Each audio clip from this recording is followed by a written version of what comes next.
Yeah, when you're. Yeah. Same here. Yeah.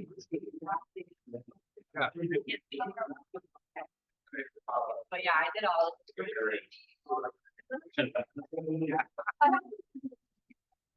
Right?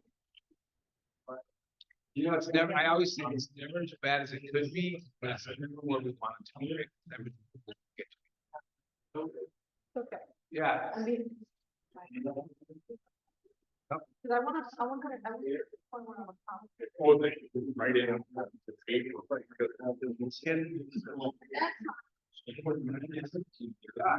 Never.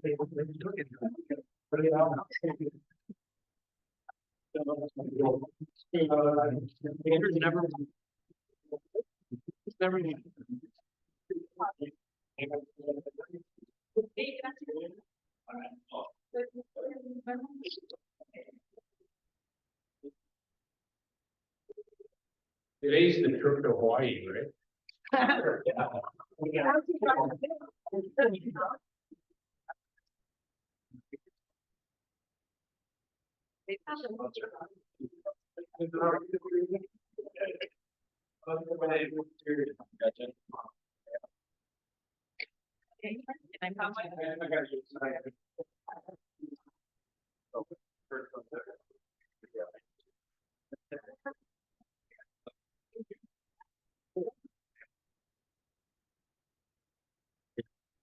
Is there?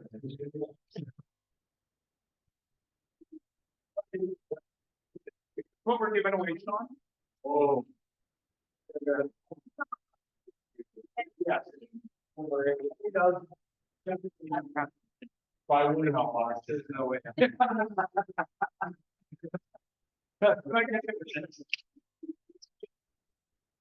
Key in your hand. Thank You need to do it. Sorry, Sean, I never got. Yeah, okay, you put it. to you. How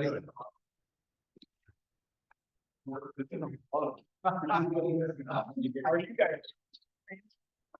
Just kidding. Just kidding. All right, guys, we are going to keep it moving today. We have an incredible lunch opportunity provided by our friends from Miller Title, so I'm excited for him to let that out of the bag. I won't do it.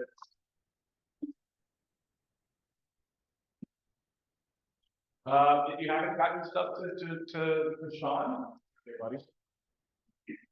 All right. Yeah, if you haven't gotten stuff to Sean, get your stuff to Sean, so you too can win. Weird for me not to have a microphone in my hand. Anybody know why we are going unplugged today? Since we unplugged. So technically I have no microphone, so it's kind of unplugged, and we're not what I'm looking for. Doing it today? Thank you, streaming it today. The reason is that we find that when you guys have feedback is that when you're in the room, you're more connected to each other, you're more connected to the conversation, and the reality is you're more connected to your business. So the idea is let's get people in. So if you talk to people that we're used to seeing here and you're not seeing them, bring them in, right? Bring it on down. So that's it. We'll start this morning with our giveaway. Has everybody gotten into our giveaway? All right, look at her. Pulling out a car, making it happen. It's in your mind. It's a free 15 minutes in Ken's office with the sounds of waves.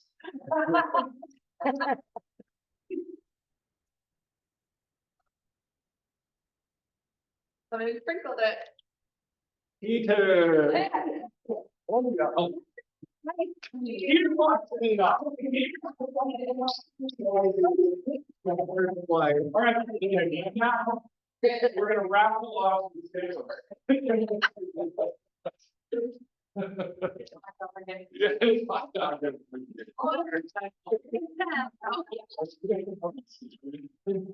You can go on a field trip with Peter to Target. Everybody needs guns. Yeah. You're guaranteed to get a lead if you go with Peter. So All right, guys, so every week it's this, what are you grateful for this week? What is something you'd like to share that you're grateful for? I'll start. Oh, Peter starts. Target. Oh, the event on Thursday was just amazing. Just the staff that put everything together. Wish I could take more credit for it, but cheers to Emmy. But yeah, thank you for that. That's what I was gonna say too. I was grateful to see all of your faces for those of you that could make it, for those of you that couldn't. Next year is definitely your year. It's a great time. We love to do it, and it's the one time of year that we really get to take time and celebrate you guys, your accomplishments, what you've done, and come together as a group. We raised just under $1,000 for KW Cares that night for our local KW Care here that helped our agents in need. Some of you have some of you have promoted agents in need, and we want to help people. That's why we're in business together. That's our culture here, right? Anybody else want to share something? Yeah, go ahead. Yeah, I'm grateful for the coaching program that we have for agents here. Keeping me consistent and keeping everything. Yeah, thank you for that. Sure. Yeah. Alex pours his heart into what he does, and I appreciate being in business with him, because without him, a lot of our agents would feel the stress and the strain of launching a business that is can be difficult to move forward and to stay consistent. Thank you very much for Lisa. I just wanted, I first I want to second that, and Alec is just knocking it out of the park. Like his energy and enthusiasm and just like, you know, his cheerleading, just getting everybody like pumped up and consistent and showing up and being there. It's just killing. We don't even have to be in the room to get that. I know. But he's just like it's pouring out to all of us. It is, he's just saying out. Yeah, I mean, he is literally just, and he's so excited and wants y'all to learn and wants y'all to do good, and just, it's, the energy is just out of this world. And I feel like he just keeps elevating. It's like, you think eventually you'd get a little bored or a little down with it. No, like it just keeps That was something he's just gonna show up with that and what you do. yeah. I don't have the energy, Yeah. to things. Like, no, it's not, it doesn't happen. It just continuously increases. It's really, really, really helpful. That feels good. Isaac, what about you, buddy? On the later side of things, I'm grateful for pizza. It's the one food item that I agree on with my grandkids. And my nephew, that we can all share. And I was able to do that for my birthday last week, so we all go. But I heard that somebody 8-year-old made a pizza. Yes, even my son, he doesn't eat meat. How's the leftover pizza? I thought it was safe. Not safe. Not safe. Thank you guys. I appreciate it. All right, so let's kick it off. All right, Mark, come on down.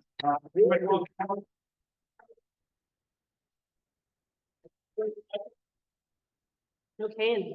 No pain, no pain. Yeah, pull up my notes here if I can find them. And it's nice not having a microphone to say that. All right, so we're just gonna talk real quickly about some flyers that we have that I can help you guys with, especially new agents. So we can help you guys with new flyers that we pull up through our underwriters. We print out a ton of different flyers, right? So you can have them for meet with a great for you to learn, but if you're having a meeting with clients too, these flyers that we can pull up, we can do a lot of them in different languages, 12 different languages, right? So that particular one we can do in, I think it was just English, but we can do 7 reasons are in let me see here, English. This one here, title, the difference between homeowners insurance and title insurance is in, give me 1 second, look it up here. I think this one is in English and Spanish.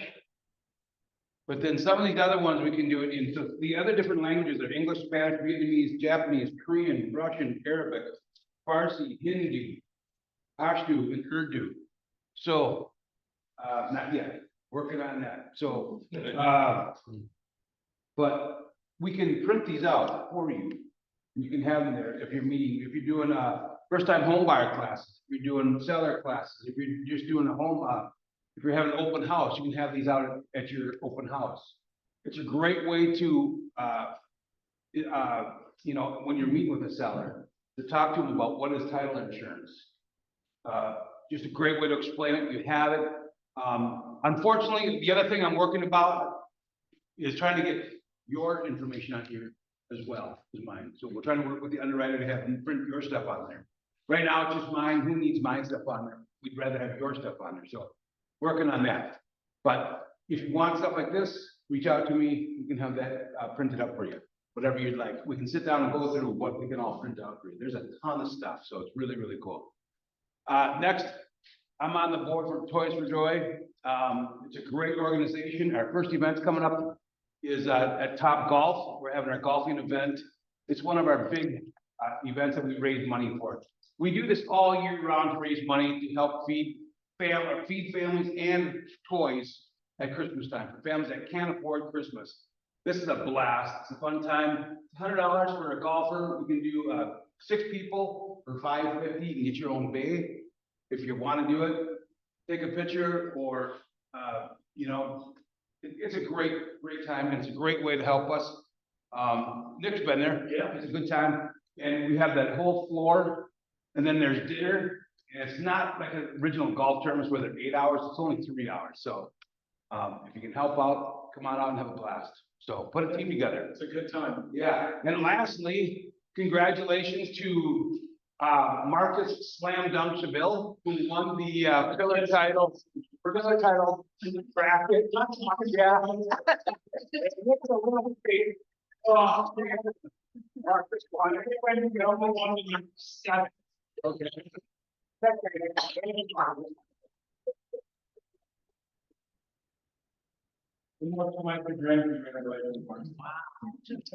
Going to his office and close the door and tell him I didn't think we could be in business together anymore.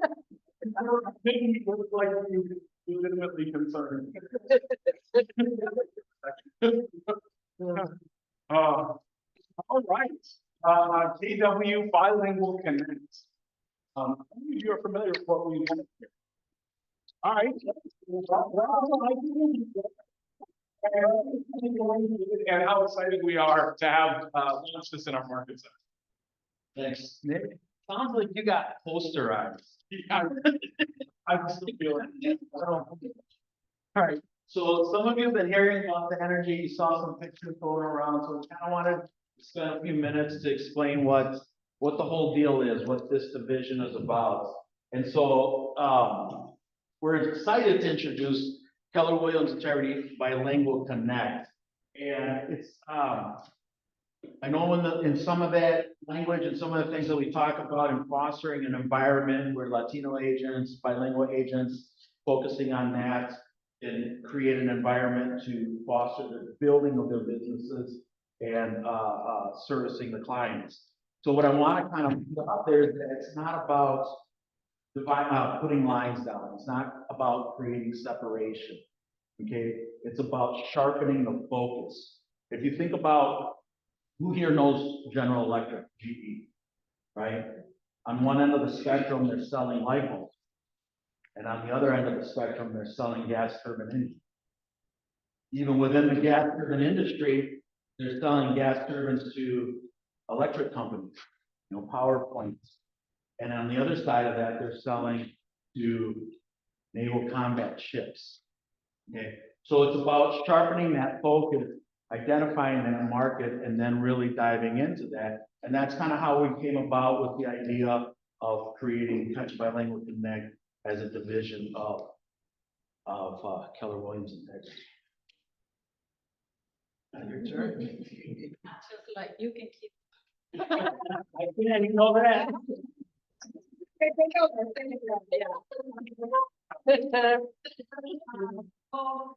Bilingual Connect is an initiative, and basically what we want to do with his example about the companies, it is like how we can do this in the real estate with the bilingual agent. So this is an opportunity for us to embrace the culture, your language, and also how we want to put it together to be more professional South County. That's the initiative. So that's why we exist. We know there is a gap, and sometimes we are not representing well what the job that we are doing. So we want the Latino agents to be prepared, professional, ethical, and ready to move on. We know the market is moving to the Latinos are the biggest home buyers right now. So read the report for NARA, so you can see all the statistics. But knowing that is like what we are doing to be prepared for those years to come. We need to be prepared. If you don't speak Spanish and you have clients, feel free to talk to us. We can help you. We can do a referral, whatever you want to handle. We are here to help. But what we want is all the community outside to be well represented and people to know that KW Bilingual Connect is ready. And everybody who is in this group is ready to represent the community. With all languages, right? Absolutely, and the idea is to close that gap in folks being lost in translation, right? We see folks that are on the cooperating agent side, and I'll get calls and they'll tell me, hey, I just spoke with this person, and the talent is not the issue. Not about the talent, it's about what's getting lost in that translation. And so we close that communication gap, because otherwise we lose opportunities. Otherwise, we stand the chance of losing some businesses. So pieces of business, and so we want to make sure that gets closed down. So it's not as much as about like doing social good as it is about doing what's already being done and doing it better, right? And so what it's not, this isn't a clique, okay? This is one of those deals where you don't have to speak Spanish to collaborate. We're looking for those opportunities to collaborate. You don't have to be Latino to collaborate. I mean, let us know where we can serve, where we can bring up. If you've got questions about even just within how to collaborate with open houses, or how to collaborate with listings, things like that, bring it to us. You know us. You know EJ, and this is the thing that we want to open up to you. You know who we are. You know where we come from when it comes to conducting business. You know where we're coming from as that place of concern, that place of no judgment, that place of love, right? This is just how we get the pleasure of doing business the way we want to, and this is how we want to conduct it. So please ask. I just want to clarify though, currently this is for Spanish, bilingual with Spanish and English at the moment, because we have leaders who are capable of running that program now. So bigger vision, yes, that we will encourage. That's why it's not Spanish or Latino Connect, right? Is that it will involve other languages and communities eventually. It's just that we want to make sure we get it right. And so we want to start small to go big. And that's where that market segment, that hyper focus is. I just see Mount Lord and their Yes. group Mhm. and. Yeah. So I think it will expand as As it. long as they're all involved and And it's all a choice, and even, yeah, absolutely, and it's all a choice, right? And it's a matter of, and if it's not what you think it should look like or could look like, it's less of a no and more of a not. And part of the action that we're gonna do with this group, it is like teaching the agents to be more prepared. How? For example, we're gonna start with the first-time home buyers education. Who doesn't like to do their own home buyers education? And we see a lot of people doing it, but sometimes what we want is we can be the expert if we do it together. If we teach you how to do it, if we give you all the tools that you need, that's what we're gonna learn here. So the idea is to practice doing it together, and then when you are ready to go on your own, go for it. I mean, that's fine. But we wanna start doing it together. You need to learn, everybody needs to learn how to do the first-time home buyers and the highest level. Why? I've been teaching forever. I've been teaching since day one when I start my career. I know what people need. I know what people request. We know how to structure first-time home buyers and how you can go on your own later to do it. It is business for everybody. It is enough. We don't need to compete in each other. What we need to is to be the professional outside representing the community and 100%, so, I think that we're not trying to create a clique, we're not trying to put any, but it's for everybody, right? Like our mission statement is real estate for all, power of real estate for all. So we're gonna expand on that, we're gonna have a type of, go ahead. So would you consider, so my wife can't vote, you had non-licensed interpreters or something like that to help? If you did have clients that didn't speak your language or whatever, is that? Probably not today. Because we don't have that clientele asking. Yeah. Right. Do they know to ask? I would guess we would ask the Cambodian community, they would ask. I was just saying, basically, like, if that's something that you would consider within the Bilingual Connect is. As it grows? As it grows. Yeah, absolutely. I believe, I see an evolution of it, yeah. That was kind of my question, is down the line when you grow, would you be Absolutely. open to non-licensed interpreters? And we are, and part of this is not just within us. We're looking, this is introduced into the marketplace. This is introduced so that way it's another reason for folks to come and conduct business with Keller Williams Integrity Realty, but also to join the brokerage as well. So we can strengthen and grow the brokerage as well. So that's that piece there. So, and that was the introduction. We kind of wanted to give it up. We're the two spokespeople. We're the two directors of this division. So if you got any questions, don't hesitate to ask. And also, you know, we have a lot of stuff going on outside right now. And I think the Latino community needs to be more prepared how to answer those questions for clients. I was yesterday in the homeownership center with a large group giving a presentation about what to do right now, what we recommended, what we see outside. They want to hear from us and we need to be prepared. That's another thing that I always advocate the Latino community to be prepared to answer questions outside. Because the people who manage direct nonprofits in homeownership center who runs the whole homeownership in Minnesota, they don't know what they don't know. If we are not there, somebody gonna spoke for us and they don't know because they are not in the community. So we want Keller Williams to have the best agents outside. When they need something, they came to us, right? To educate them. And yesterday was about 60 people from different organizations trying to know what's going on with immigration and all the stuff in the Latino community. Who they call? The people who is in the table. So it's a good representation. It is something that we are doing for you, for the market center, for the Latino community. And we want the agents here to be prepared, to be professional and put the word outside. And then we organically, I think the people is gonna start coming here because we're giving you the tools to be successful. Yeah, absolutely. So if you see that, if you're working across the table and you see someone that can benefit from conversation, send them over. I'd be remiss if I didn't say something as your team leader, right? The intention of this and the reality of our relationship with Isaac and Gija are professionalism, right? Advocacy, right? Of doing what is, both of you have sacrificed at one time or another, your business for someone else. And here's the reality is, there is a huge market. We know that. It's not just about that market though. It's about the impact that we can have and who we are as Keller Williams. The reality is that we could say this was an opportunity for us to help people who weren't finding help. If you speak English as a first language, I teach in English, so you understand in English.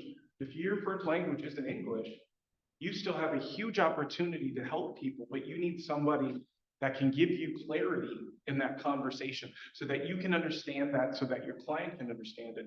This is our opportunity to reach beyond who we are. If you know somebody that's somewhere else right now and is a Spanish speaker who isn't getting the support that they need, please let us have an opportunity. Whether or not they ever join us, that's not the conversation today. It's being there to give to other people. What is our deal? If you give enough, you'll never have to ask for Help anything. enough other people. You'll always give what you want. So thank you, Isaac and EJ, for what you've done in Fort and not just to this, not just to our market center, but to the entire industry. So thank you, guys.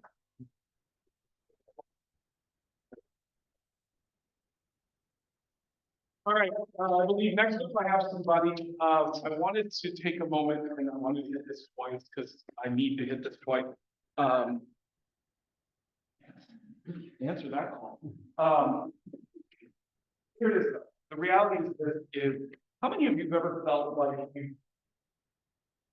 you felt you didn't want to be salesy? Right? Your fear is that you're gonna come off salesy, right? And that's gonna rub people the wrong way. And that somehow they're gonna take your desire to help them for a desire to make money from them, right? Well, at the end of the day, that's part of what we do. Recently, a little over a year, more than a year ago, I got to sit in a room with somebody that was talking about this and made it real, made the conversation sound different. We talk about dialogues, we used to talk about scripts, now we call them dialogues. But dialogues are what? They're just communication, right? It's providing an opportunity for clarity that we're looking to do. And sometimes there's pitches that seem pitchy or salesy. Understanding and clarity means that your customer has a better experience, but not just that, you're more apt to get them what they need. And because of that, you're also more apt to get additional referrals.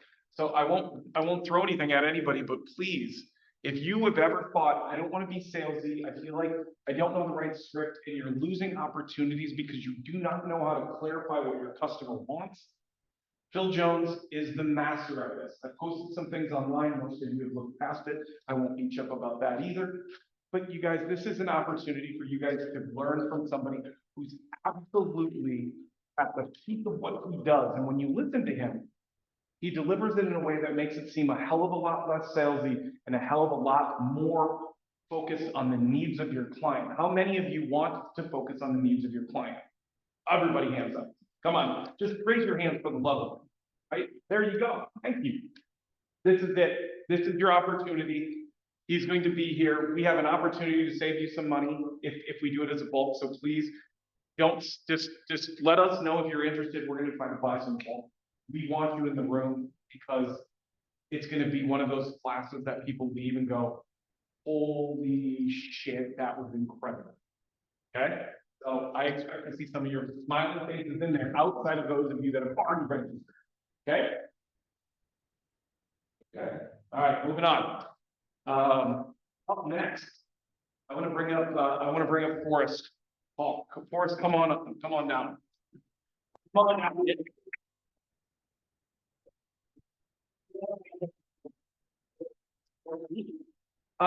So one of the things that I, in coaching Forrest, one of the things that I think that he's been diligent about is how he farms, what farming essentially is. Are all of you familiar with farming? Right, like potatoes and beets, corn, stuff like that. Right, but farming in and of itself is planting a seed, nurturing that, and eventually it will grow into, it'll bear fruit, right? It'll do something. So Forrest has been doing this with diligence for a while now, and he's had moments of breakdown, moments of questioning whether or not it worked. And so we're just going to talk through that this morning. So Forrest, thanks for agreeing to have this conversation kind of vulnerably. Tell us a little bit about what farming has been to you, and I'll ad-lib some questions in. Yeah, I think a good part of this conversation is going to be learning from my mistakes and what I would do differently and what I'm going to be doing differently. So my farming experience, I picked an area around my house where I live in Plymouth. It's about 620 homes. This was about a year and a half ago, and my plan was to start farming it.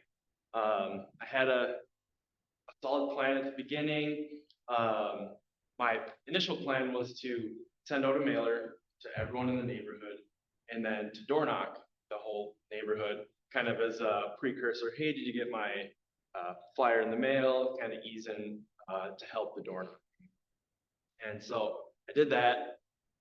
I sent the mailer out, and then it took me about 6 weeks to door knock every house in the neighborhood. And I'm someone that likes to get after it and just go. The more repetitions you have, the better you're gonna come across. After the first week, it was extremely tough. Well, the first week was extremely tough, getting out, sitting in my car, walking out the driveway, like, I do not wanna do. You door knock, you know the feeling. And if you don't know the feeling and you door knock. But after the repetition, conversations got easier, and kind of like what you were referring to earlier about being salesy. It's like, you're gonna get so many no's, that's our industry. But when you come across someone that is a yes or a maybe and has a need, it's not gonna be a salesy conversation. You're here to help meet their needs. And to do that, from my point of view, hey, I'm a neighbor. They know I live in the area. I walk every day in the neighborhood, so a lot of people see me. The conversation becomes a lot easier when you know the market, you live in the neighborhood. So that helped me get comfortable with doing the activity. And my advice, if you're gonna go about it in that way with an initial door knock, take very good notes. Every time I had any conversation, I'd take a minute afterwards, write the address down and any notes. They had 2 dogs, we talked about this, whatever. And then I'd send a handwritten note every Friday following up with everyone I door knocked. So in my mind, I wanted to make a more genuine connection with everyone in my neighborhood that I spoke to before I was going to continue to mail and reach out to them. So it's not just like, who's this random person? And so that's why I was so focused on the front end of making connections with door knocking every single door. And then from there, enter them all into command. And then I got busy with my Sphere and my other business, and didn't follow up as much as I should have. But that's another point I want to make too, is farming should be another pillar to your business. Once you've got your Sphere dialed in, my Sphere is still the majority of my business.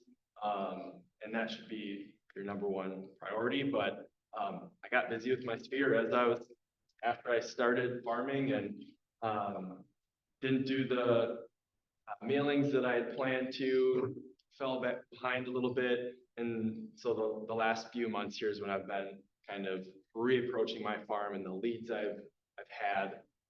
I still have potentially 3 or 4 listings from my farm this year, just from those initial conversations that I've been following up with. But in a mass, for the whole farm, I have not followed up. So creating a plan and executing is gonna be key. So I want to double click on that for a minute, right? Because sometimes I think we think that everything somebody else does works all the time, right? And so you look sometimes at people around you and you go, it works for Forrest and he just seems to be killing it. And why isn't it? That wasn't always what you were experiencing, right? There were moments where you're like, yeah, I got to go out and I got to door knock and I don't want to door knock today. Yeah. It's raining, it's too hot out. Well, one thing, I'm all about tracking numbers too. So one thing on that point is that I would track how long it took me to door knock, how many homes, and what the answer rate was on a day-to-day basis. And tracking that helped me clarify, okay, if I want to finish door knocking by the end of the month, here's how many specific hours I need. And one thing that I came to realize is the conversations weren't that tough. 1 out of every 3 people answered the door, which is pretty good. If you're reaching a third of the people in my neighborhood, I didn't think that was Get that on all help. and I could probably count on one hand the number of people that just closed the door on me or gave me the finger that just gave me the finger. You're like, I am #1.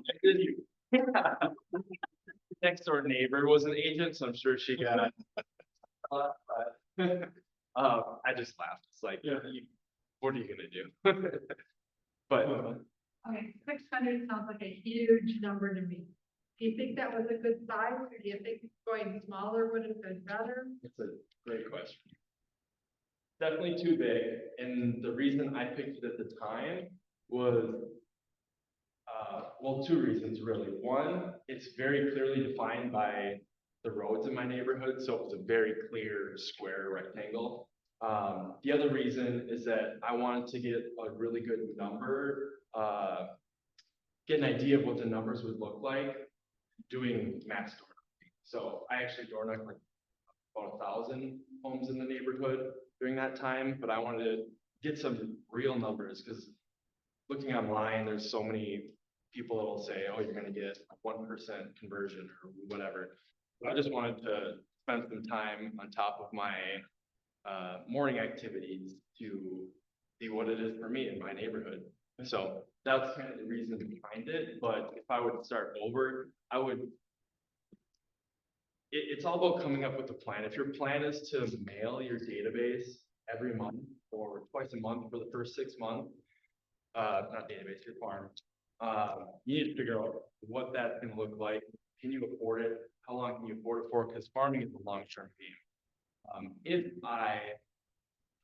So I door knocked about 1.5 years ago. If I was consistent every month, mailing, staying engaged, I would probably have a lot of listings in the neighborhood.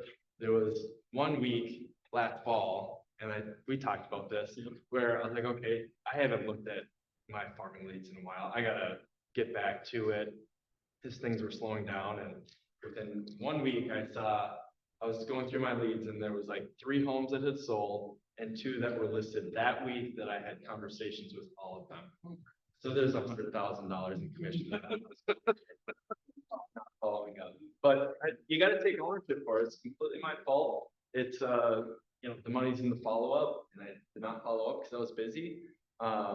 But it hurts when you walk down the street and you see Especially in your neighborhood. someone that, Yeah.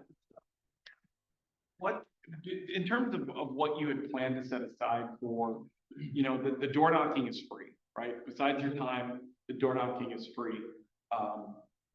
In terms of what you decided to send them, what did that look like and what did it cost? So I worked through Command. There's in the mailing tool, I don't know what it's called, but you can define an area, click and exclude specific homes. Like I met 4 or so agents in my neighborhood as I'm door knocking. So I'm taking theirs off so they don't know I'm farming that area.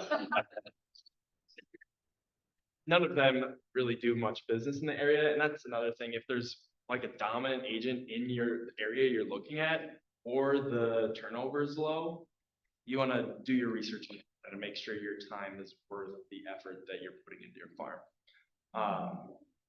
But I think it's like 75 cents for a postcard, 3x5. And I can't tell you exactly what I mailed in the past, but moving forward, my plan is not to focus on all 620 or so houses. It's the leads I have, the good conversations I've had, that's now my farm.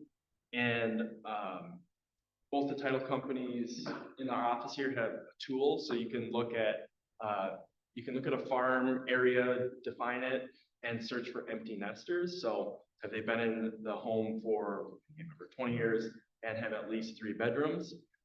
So within my farm, I'm working on the leads I have and then the empty nesters. So that's about 150 to 200. So my material that I'll mail to them is going to be focused on downsizing, equity. Do you have a living trust?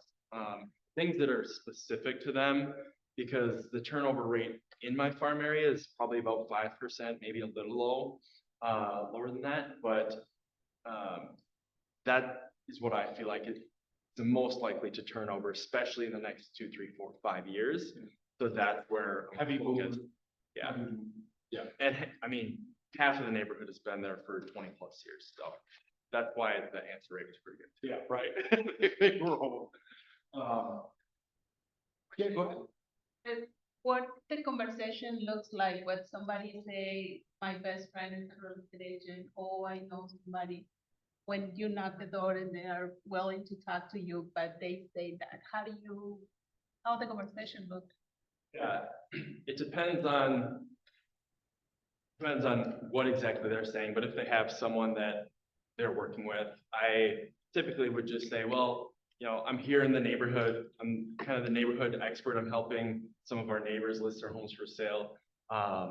And just kind of highlight the experience in the neighborhood and be as professional as possible. I completely respect that, you know, you know someone that's in the industry, but I think it's always best to get a second opinion. So if you are gonna sell your house in spring, I'd love to meet up, no obligations, but give you my opinion of your home's value, just show you my process to see if it'd be beneficial. How many of you have, how many of you have wanted to farm or have considered it or are currently doing it? Okay. What are some of your questions about farming, about door knocking and about that process? So when you're door knocking, what kind of material are you giving them? Are you giving them anything like a flyer or just like, front of mind? So what I did is I came up with a graphic for my specific neighborhood. It's two neighborhoods kind of put together. There's even Facebook pages for these groups. Fortunately, but they don't do a lot of business. So, but I put together a graphic showing in the last 12 months, what's the highest price homes that were sold or something like that, with a map of the neighborhood and then marked out, and then a summary of the stats for the specific neighborhood. And it also helped me as I'm walking through, had the addresses of the homes listed in the past 12 months, not knocking on their doors. That, The last thing you said. for the homes that were listed in the last 12 months, all their addresses were there. So if I'm coming up on whatever address and I see they just closed 2 months ago, I'm like, Okay, so quick compliance thing. It's okay to map mail an area and accidentally email someone's client, especially with withholds. You don't know who maybe is listed that isn't showing up, but if you're targeting, and the more targeted you get, the more careful you have to be that you're not getting into someone else's business, interfering with another agent's contract. And there is verbiage to include on those mail outs. I don't know if command automatically puts that in or not. Okay, based. The off the top of my head is basically, this is not an attempt to solicit the business of another brokerage. And it should be okay. Because agents will call you very mad. Why did you send this to my client? And then they call me. And if you're doing that mass mailing, it is defensible. Because it's just like we're targeting the client. Spending on 10 and you're being really targeted as your list is getting smaller and smaller as you talk. Be aware. I just have a question about how to see, like, where do you look to research if another agent has like dominance in that neighborhood, or yeah, that's my So question. it depends on the size, but for me, I just went into the MLS, did a sold search for the last 2 years or so, and kept track if I saw the same name over and over. Employment, Kirby and Christina have a handful, but it's not an area that no agent had more than like 15%. So, and the number of sales wasn't extremely high, which is another reason why I want to farm the area, because I know there's going to be turnover, but really just kind of manually putting through. And to be fair, go ahead. So I wanted to know how many, so I know you said that you lost some of the leads, but how many leads did you get overall out of those 600? That's a good question. Depending how you classify them, probably like 20 to 30 leads. Some of them were like, yes, at some point, others were, yeah, next spring. and a lot in between. Somewhere in there. And also I wanted to ask another question. How long per day did you go out? 2 hours a day, maybe.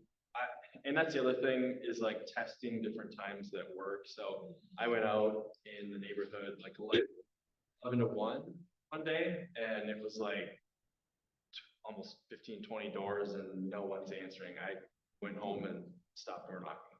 So I found between 3 and 5, 4 to 6 was a key. Because people are getting home, or are home, done with meetings for the most part, they're working from home and more willing to answer the door. When I went in the middle of the day, anyone that's working from home is really quick to shut the door because they gotta get back to work. So.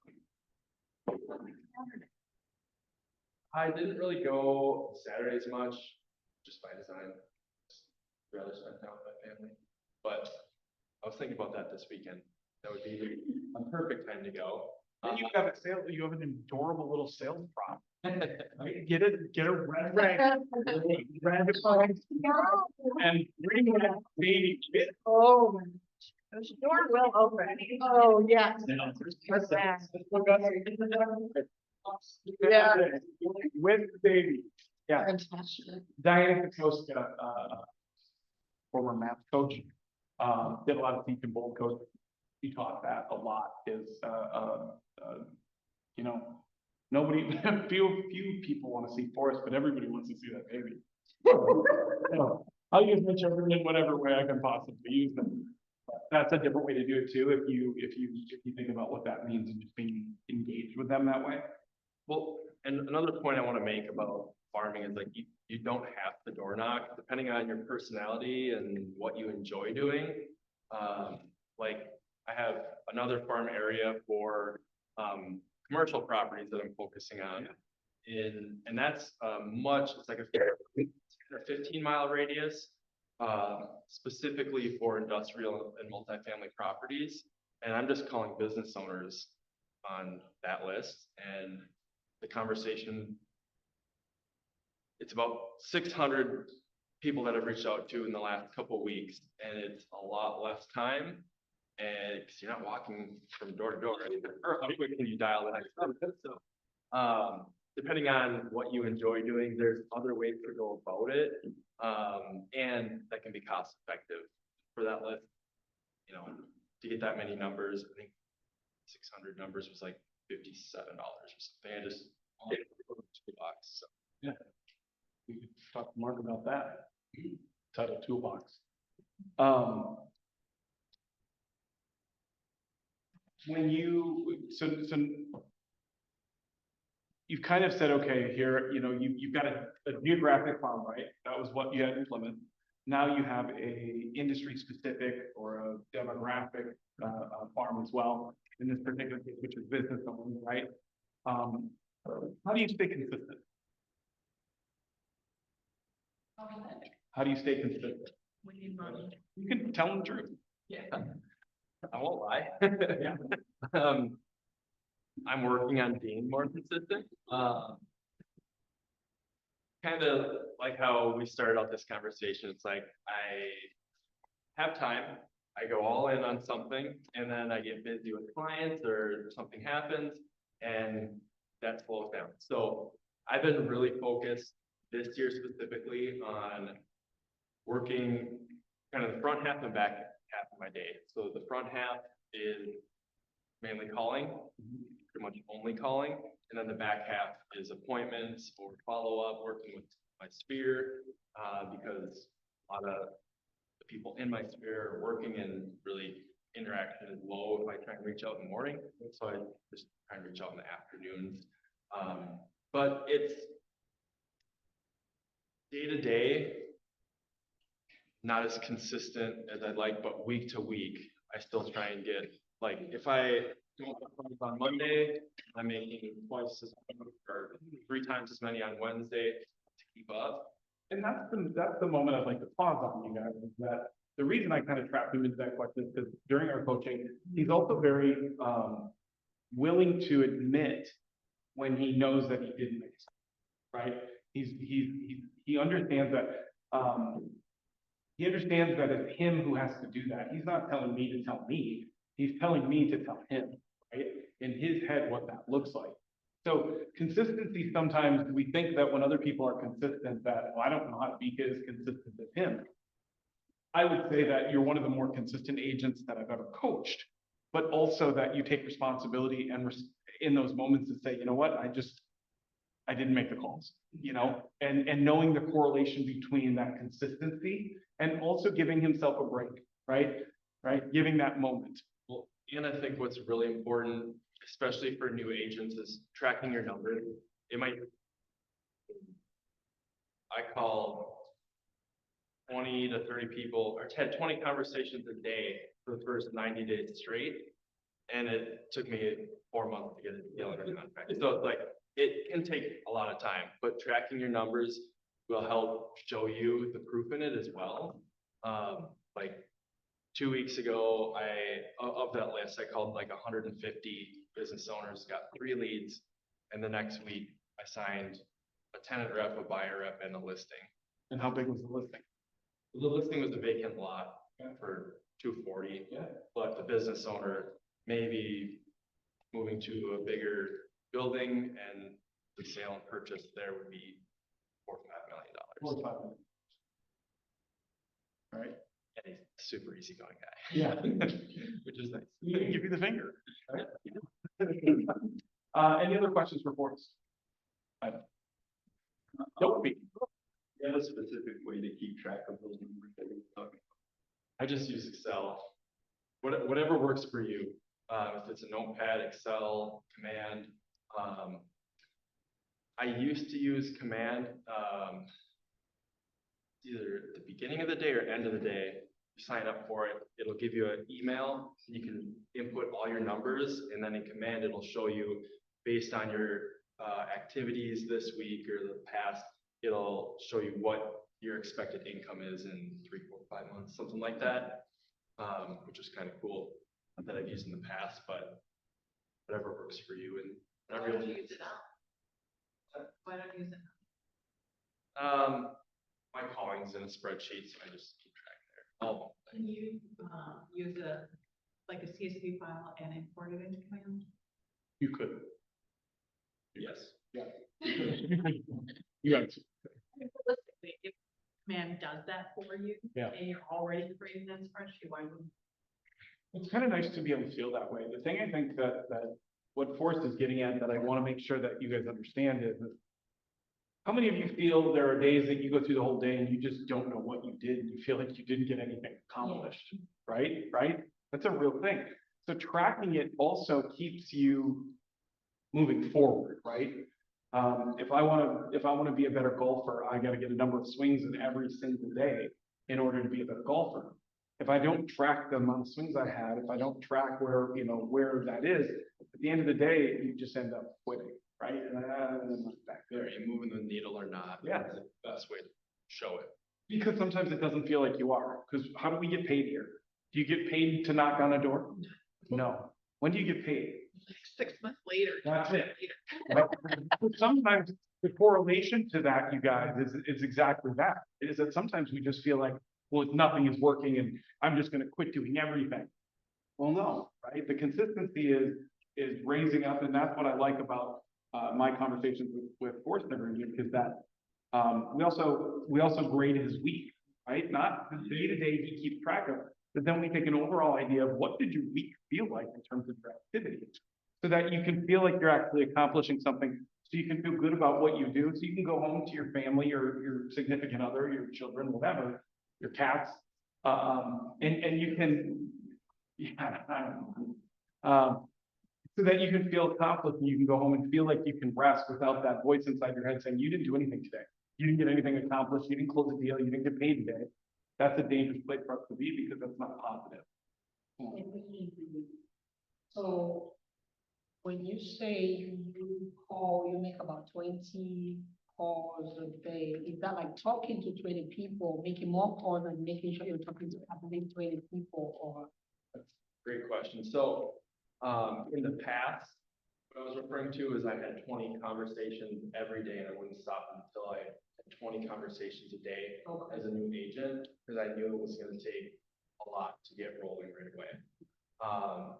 Now, my goal is, it's about 100 to 150 calls per week.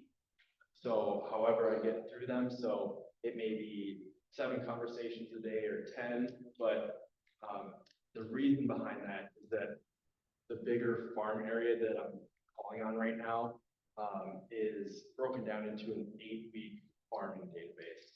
So every 8 weeks, I'm calling business owners.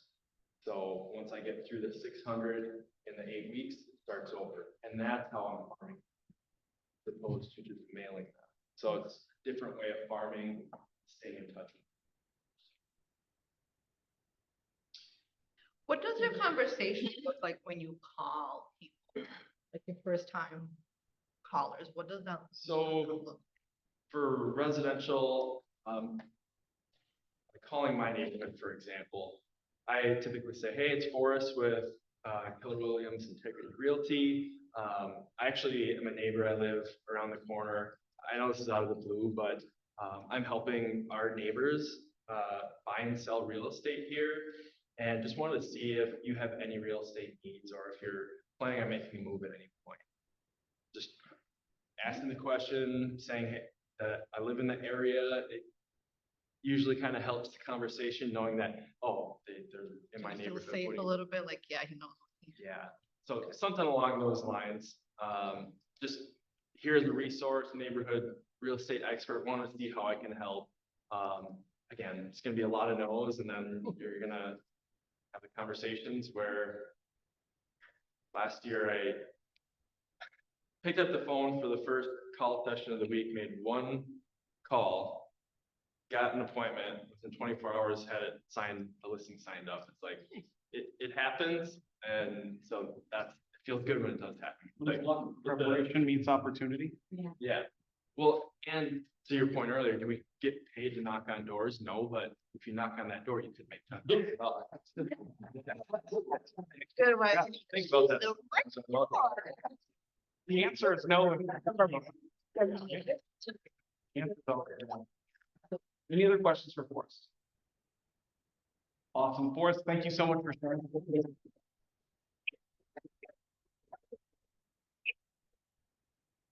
You said you bought a list, was it through like Vortex or Redfin? Through the title toolbox. Oh, okay. Yep. So you can define an area and then have them search numbers. And then define the criteria. Oh, good. Good. All right, y'all. Yeah, Don, what do we have up? There's a few quick things, and then I'm gonna get you guys a typical end for me. Red Day is our day to give back every single year. This is one of my favorite culture pieces for what we do. And it was a big deal because none of the other real estate firms give back this way. This is our day of service to our community. So one, you can see what we're going to be doing here. It's going to be fantastic. I'm excited for it. And you can sign up, you can get a Red Day t-shirt, you guys, but this is why I'm here. So please join us for Red Day this year. It is incredible and it's a fun time to be together. One more thing, not gonna let you out of here yet. How many of you are gonna sign up for Phil Jones? Close that door, close it, Jason. Close it, lock that, lock it up. All right, I won't beat you up because I want you to eat the food, but you guys, I don't want you to be sitting here and you're like, I sell 2 sales units, you'll say.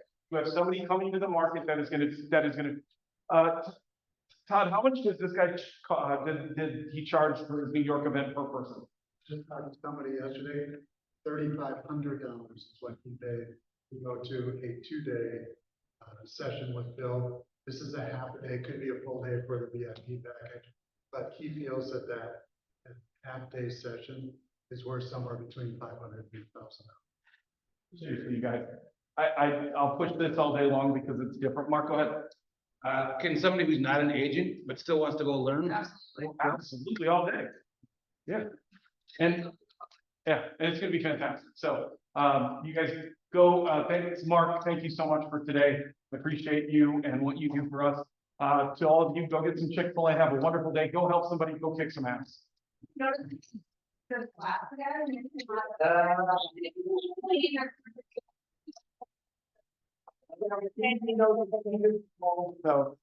we just wanted to look like a.